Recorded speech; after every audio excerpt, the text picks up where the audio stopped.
It's an interesting time for Chelsea. They've got a fresh young manager in Frank Lampard, and they've got a load of fresh young players who've jumped at the chance to play in the Premier League. But how long will it last? Here's what our Football Manager 2020 simulation predicts for Chelsea by the year 2025. Well, on the 18th of May 2025, Chelsea changed their manager, handing Frank Lampard as P45 after almost 6 years in the job. That's some stint at Stamford Bridge considering how quickly they normally chop and change their managers. But after a 5th place finish, Lampard's lost to the simulation, Abramovich had to act and find a replacement. But 2 weeks on from Lampard's exit, the Blues are yet to appoint a new manager. So while Chelsea's search for a new boss continues, let's have a look at what Lamp's achieved. The trophies didn't really flow like they have in the past, but Lampard did win the Premier League title in 2023, and then the next season he would follow that up with a Community Shield win and an FA Cup triumph. They never came close to any European silverware though, which is always the main goal for Chelsea owner Abramovich. They ended the 24-25 Premier League season with a 0-0 draw at home to Fulham, so let's look at who started for the Blues and who else is in the squad. In goal was Gianluigi Donnarumma. With a lot of speculation surrounding Kepa right now, fans will be interested to know that he's no longer there on FM in 2025. By 2021 he was no longer first choice, then in the summer of 2023 he was sold to Rennes for 23 million quid, about a third of what he initially cost. Kepa was replaced by Donnarumma, and what a deal it was. He arrived on a free in 2021 and should probably go down as one of the greatest free agent signings ever.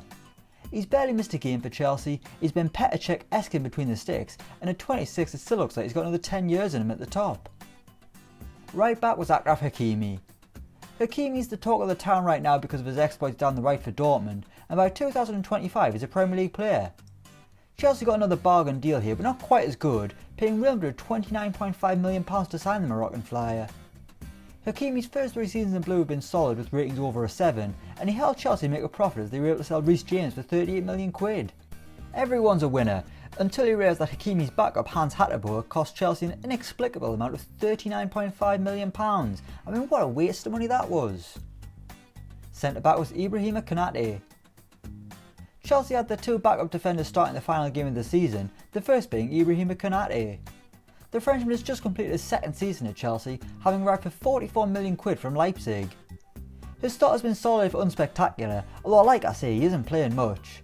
That's because Fikayo Tomori is still kicking about and normally starts at the heart of the Chelsea defence.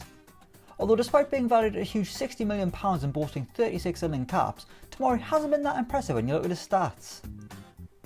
He was alongside Jerome Ongwene.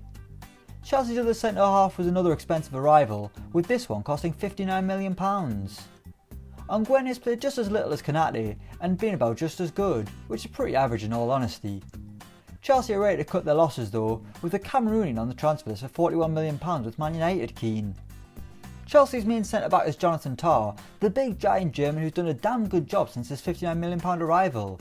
However, it's clear that centre-back isn't where the Blues thrive. Left back was Junior Firpo. Yes, it's pretty much a new look defence at Chelsea, with all the old guard moving on.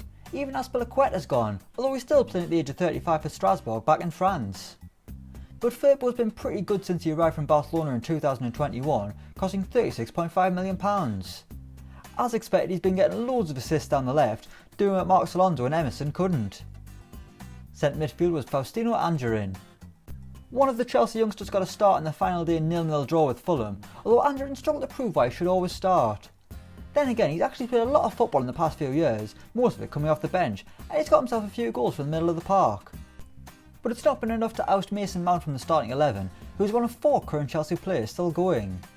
Mount is playing well in blue, although he's not scoring at the rate that many expected him to. Maybe he isn't the second coming of Frank Lampard after all. Angerin was alongside Sergej Milinkovic-Savic. We come to the Chelsea captain and their main man in the middle of the park, Sergej Milinkovic-Savic. The Serbian was a big money signing back in the summer of 2020, arriving for £87 million from Lazio, making him a club record signing at the time. And the midfielder has been exceptional in blue, scoring the number of goals you'd expect Mount to get. He's been a dream in the middle for Chelsea and a talisman as well, acting as an enforcer during their first season without N'Golo Kante. On the right was Ferran Torres.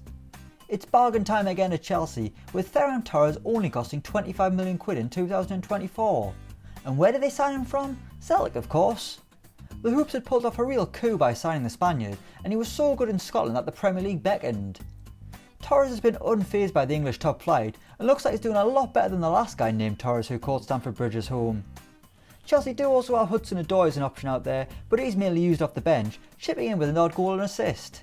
However, we're unsure how he's getting on off the pitch. Attacking midfield was João Felix. The Portuguese wonder kid is 25 in the simulation now and doing his best to match the lofty expectations put on him, but he's now a Chelsea man following an £84 million move from Atletico Madrid. Felix has been impressive in front of goal, scoring 13 then 10 in his first 2 Premier League seasons, although it's clear he's still got a lot more to give.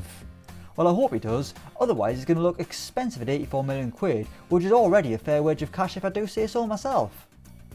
On the left was Federico Chiesa. After Milinkovic-Savic, Chelsea's next record signing was Federico Chiesa. The Italian was the first player to break the £100 million mark for Chelsea, costing £109 million from Inter Milan.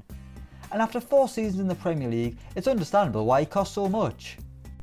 Chiesa has scored goals and provided assists from out wide, all the while boasting some damn impressive average ratings. However, one man has cost more money than him. And up front was Maxi Gomez. The most expensive player in Chelsea history, they paid Valencia £163 million to sign Maxi Gomez in the summer of 2024. And what did they get for £163 million? 8 goals. Just 8 Premier League goals. He played 40 times in all competitions and 20 of those appearances came off the bench. Why, you ask? Oh, because they've got Erling Haaland as well. The Norwegian is the real main striker at Stamford Bridge, costing £98 million in 2022 from Dortmund. Haaland's been incredible. In all competitions he's hit 31, 28, then 28 again. That's damn good. But it just begs the question, why on earth did they effectively waste £163 million on another striker? So that's Chelsea in 2025 according to Football Manager 2020. Let us know who you'd like us to look at next in the comments below. As always, don't forget to like, share and subscribe to Elecspo, and until next time, we'll see you around.